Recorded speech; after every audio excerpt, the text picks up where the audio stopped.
Hello, my name is Jonathan Maxwell, and today we are going to go over my balanced literacy lesson plan. I have chosen Charlotte's Web for a third grade class in this lesson plan.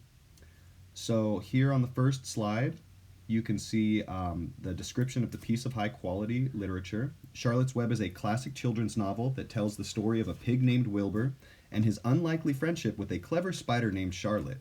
Set on a farm, the book explores themes of friendship, loyalty, and the cycle of life. With its engaging storyline and memorable characters, Charlotte's Web has captivated readers of all ages for generations. On the second slide, we have our short summary of the book. Charlotte's Web follows the adventures of Wilbur, a young pig who is saved from slaughter by Fern, a kind hearted girl who raises him on her family's farm. As Wilbur grows, he befriends Charlotte, a spider who lives in the barn. When Wilbur learns that he is in danger of being sold, Charlotte hatches a plan to save him by weaving messages praising Wilbur into her web. Through their friendship and the power of Charlotte's words, Wilbur learns the true meaning of friendship and selflessness.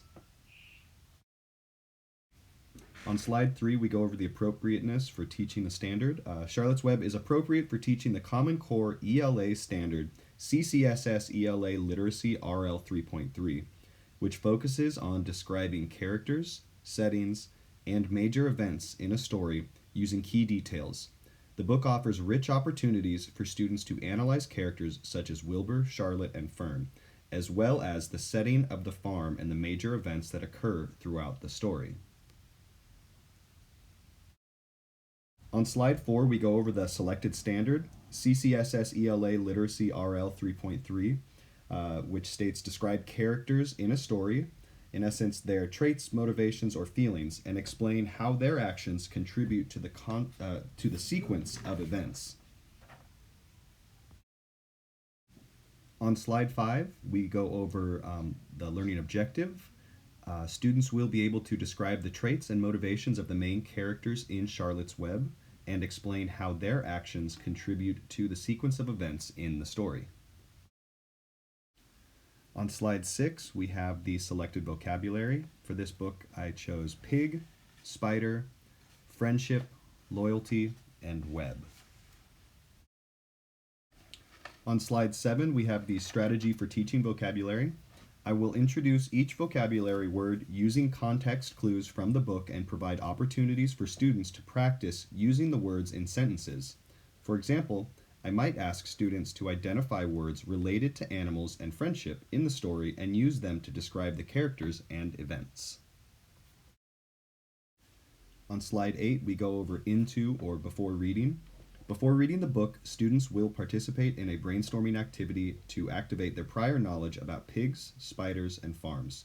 We will discuss what they already know about these topics and make predictions about what they think will happen in the story.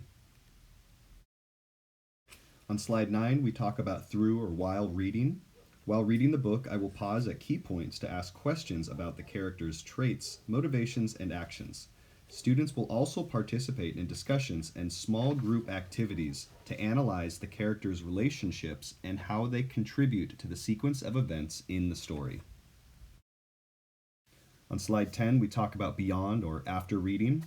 After reading the book, students will complete a character analysis graphic organizer to describe the traits and motivations of the main characters in Charlotte's Web and explain how their actions contribute to the sequence of events. They will then use their completed organizers to write a short essay or paragraph discussing the importance of friendship and loyalty in their story. On slide 11, we go over differentiation strategies. To support English language learners, I will provide visual aids, sentence frames, and bilingual dictionaries to aid comprehension. Additionally, I will use a SDAIE strategy, such as cooperative learning groups, where students can discuss the story and share their understanding with peers. On slide 12, we go over the authentic assessment. To assess student mastery of the standard, I will use the completed character analysis graphic organizers to evaluate students' understanding of the traits, motivations, and actions of the main characters in Charlotte's Web. I will review the organizers to ensure that students have accurately described these elements and explained how they contribute to the sequence of events in the story. And finally, on slide 13, we're going to be incorporating writing instruction. The writing component of this lesson will involve students writing a short essay or paragraph discussing the importance of friendship and loyalty in Charlotte's Web. This activity will support the learning of the standard by requiring students to apply their knowledge of character traits and motivations in a written format and reflect on the themes of the book.